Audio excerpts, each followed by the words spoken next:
бо фаро расидани фасли гармо бисёре аз сайёҳони дохиливу хориҷӣ ба мавзеъҳои дашту кӯҳсор ва кӯлу дарёҳо мераванд, зеро дар ин минтақаҳои кӯҳӣ ҳаво ҳам фораму салқин аст ва ҳам имконияти тамошои беҳтарин мӯъҷизаҳои табиат фароҳам меояд. яке аз чунин мавзеъҳои кашфношудаи диёри биҳиштосоямон ин минтақаи ҷамоати деҳоти саритали ноҳияи Лахш мебошад ва албатта сайругашт дар гӯшаҳои дурдасту ҳанӯз ба кам нафаре диданаш имкон дода ба кас рӯҳу ҳаловати тоза мебахшад. мо бо ин мақсад ба яке аз чунин мавзеъҳои кӯҳсору дар фасли гармо барфпӯши диёр омадем. расидан баробар ба ин шаршараи пурҷӯшу хуруш аз боло аз миёни дарахтону сангҳо ҷорӣ диққати моро ба худ ҷалб намуд ва мо муддати нақлиёти худро инҷо нигоҳ доштем.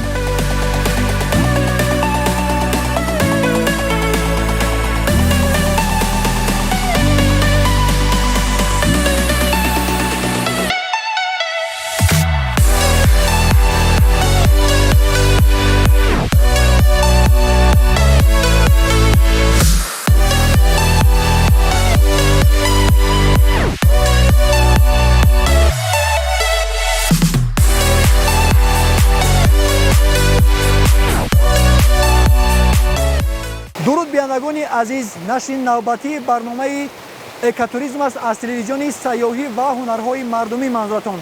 айни ҳол мо қарор дорем дар яке аз мавзеъҳои зебоманзари ҷамоати деҳоти саритали ноҳияи Лахш. ҳоло мо дар баландии зиёда аз 2500 метр қарор дорем. биёндагони азиз, бояд гуфт ки мо ҳамроҳи гурӯҳи эҷодӣ азм намудем ки аз ҳамин нуқта то ба кӯле ки баландтар аз ин ҷо ҷойгир мебошад бо номи кӯли Харикул биравем ва аз ин мавзеъҳои зебоманзари минтақаҳои гӯшаи диёр аз наздик ошно бигардем.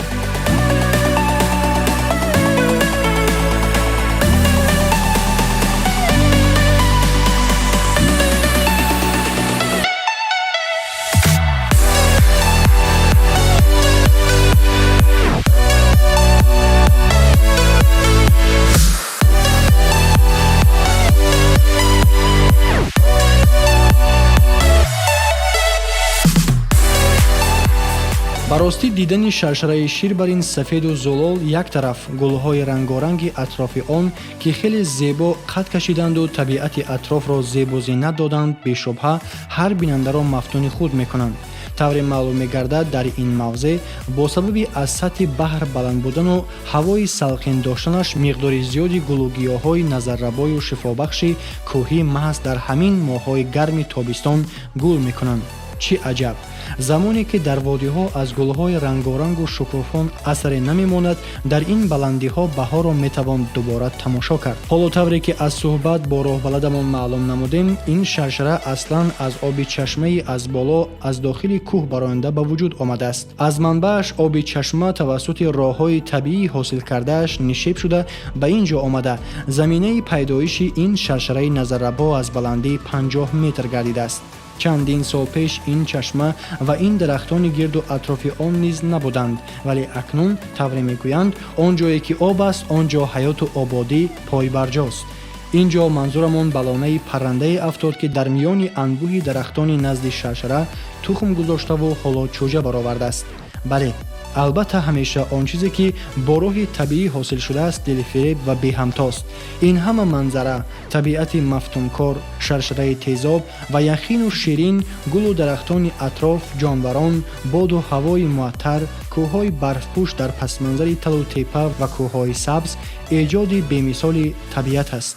чӣ ҳад хушбахт буданд ки дар ин минтақаҳо сайру сайёҳат намуд ва зиёдтар аз ҳама дар деҳоти наздики ин мавзеъ зиндагонӣ кард.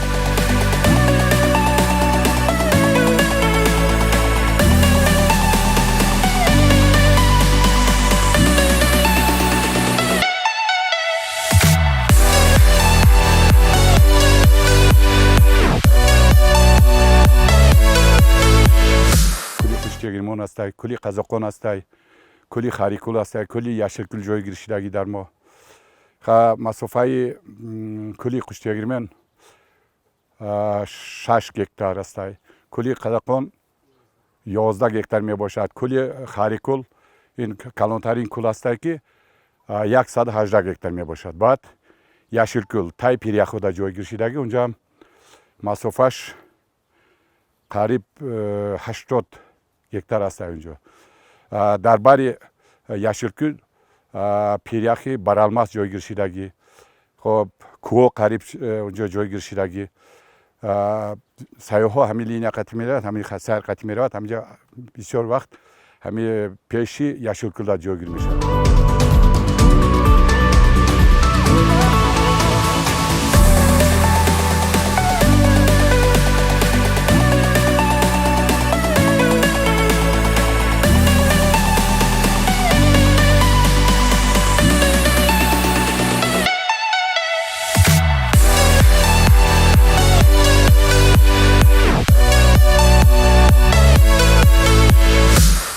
мо хатсайри саёҳати экологиямонро дар ҷустуҷӯи кӯли бузургтарини ноҳияи Лахш яъне Харикул, ки ба гуфтаи сокинони таҳҷоӣ маънояш кӯли кӯҳна аст, идома додем.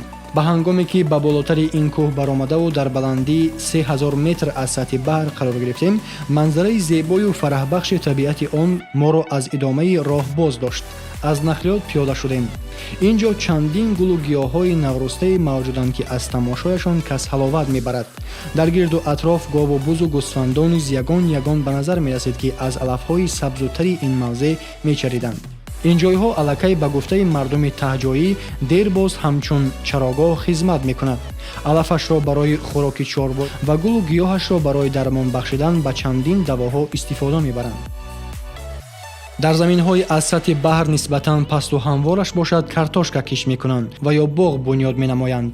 махсусан иқлими ноҳияи Лахш барои гирифтани ҳосили хуби картошка мусоидат мекунад. тавре мушоҳидаҳо нишон дод, дар ин ҷо якчанд намуди ҳайвонҳои даштӣ низ зиндагӣ мекарданд, бахусус суғурҳо.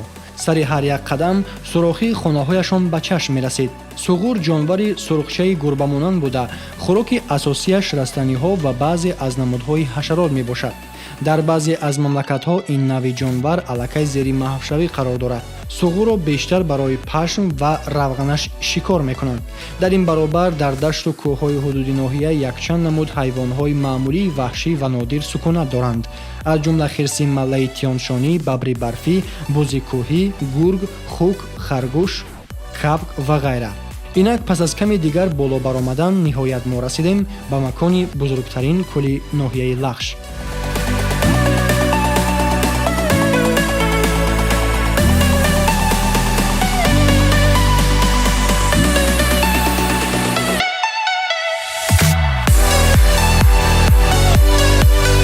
биандагони азиз, инак пас аз тай кардани зиёда аз 10 километр роҳҳои пурпешутоби кӯҳӣ, инак расидем ба яке аз мавзеъҳои зебоманзари диёри Лахшонзамин, ки дар ин ҷо дар масоҳати зиёда аз 118 гектар дар баландии зиёда аз 3000 метр аз сатҳи баҳр кӯли зебоманзари доман густурдааст ва дар пасманзари он чанде аз кӯҳҳои баландтарини Тоҷикистон, аз ҷумла қуллаи Озодӣ, қуллаи Ибни Сино ва қуллаи баландтарини Тоҷикистон Исмоили Сомонӣ бо баландии 7495 метр қомат афрохтанд.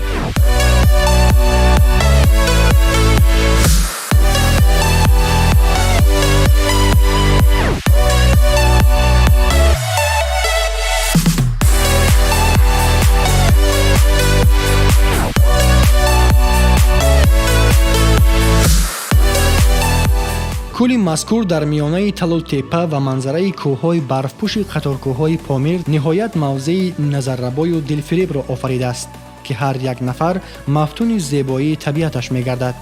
аз роҳ гаштан канори кӯл ва тамошои мавҷи он кас лаззати рӯҳиву равонӣ мебарад.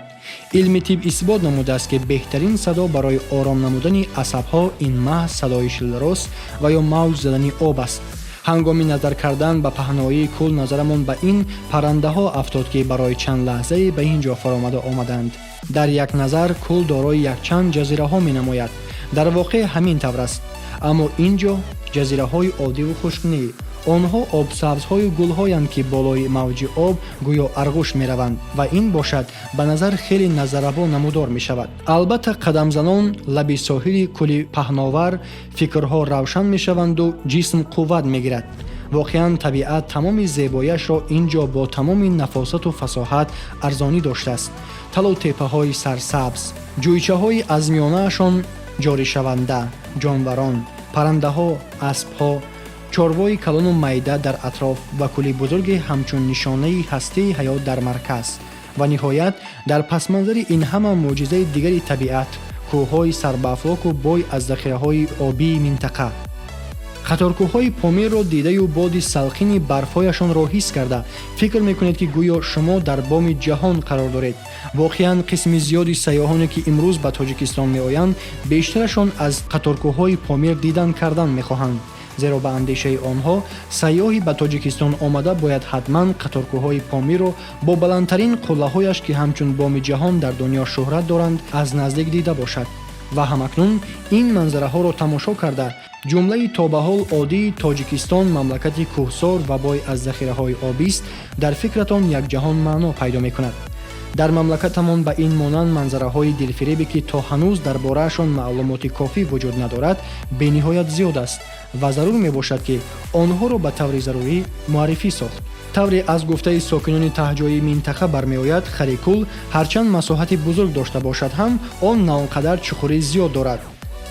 нуқтаи чуқуртаринаш 14 метрро ташкил медиҳад.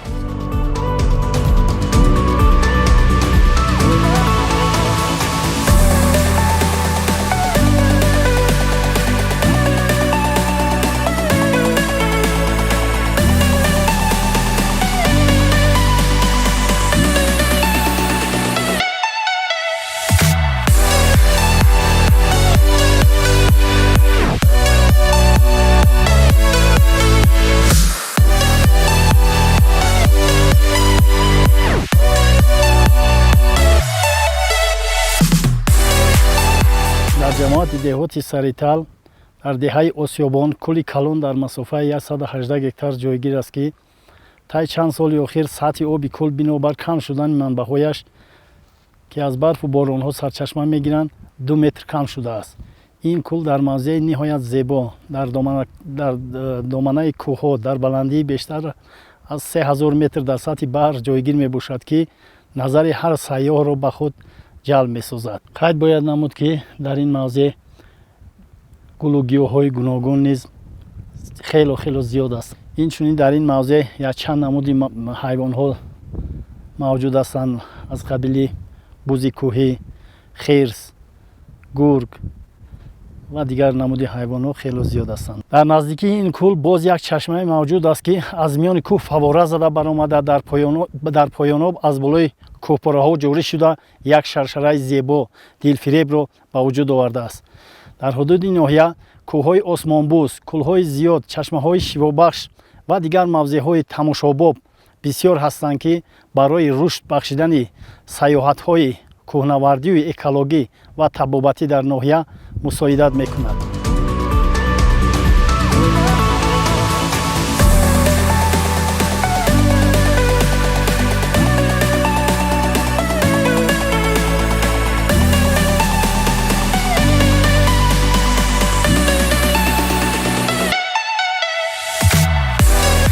ҷолибияти дигари ин макон боз дар он аст ки ба ин ҷо омада худро дур аз омилҳои тараққиёти инсонӣ эҳсос мекунед. манзури мо ин бошишгоҳҳои замони сохташудаи даҳмардаҳост ки дар мавсими гармо ба ин маконҳо то 3-4 моҳ кӯч мебастанд. бошишгоҳҳо намунаи сохти хонаҳои оддитаринанд ки бо масрафи масолиҳи камтарин бунёд шудаву то ҳанӯз ин ҷо пойбарҷо мондаанд.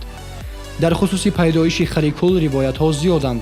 яке аз онҳо ки ҷанбаи табиии пайдоиши кӯлро маълум менамояд ин аст ки дар таи як шаби боронӣ ва бо задани раъду барқ ба мавзеи ин кӯли паҳновари сероб пайдо гардидааст.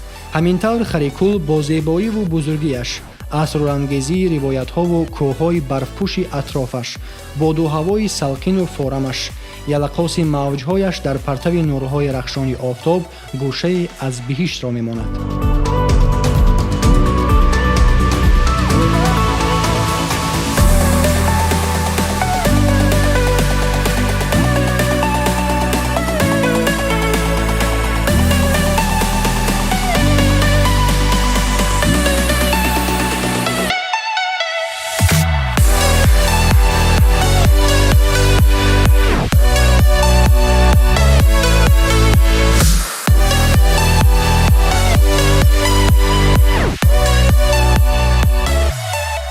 тамошобини азиз бояд гуфт ки имрӯзҳо сайру сайёҳат намудан дар мавзеъҳои табиию кӯҳии тоҷикистон бисёре аз диққати меҳмонони дохилу хориҷиро ба худашон ҷалб намудааст. Ва ба шумо низ бинандагони азиз тавсия медиҳем ки ба ин гуна мавзеъҳои ҷолибу дидании як гӯшаи диёр сафар намоед ва дар ин рӯзҳои гармои тобистон дар ҳавои софу беғубори ин мавзеъҳо ҳаловат баред. ва ин ҷо бошад бинандагони азиз мерасем ба поёни нашри навбатии барномаи экотуризм аз телевизиони сайёҳӣ ва ҳунарҳои мардумӣ. бо умеди саломатию сарбаландӣ ва саодатмандии шумо то барномаҳои оянда хайр. ҳамеша дӯстдори сайёҳату табиат бошед.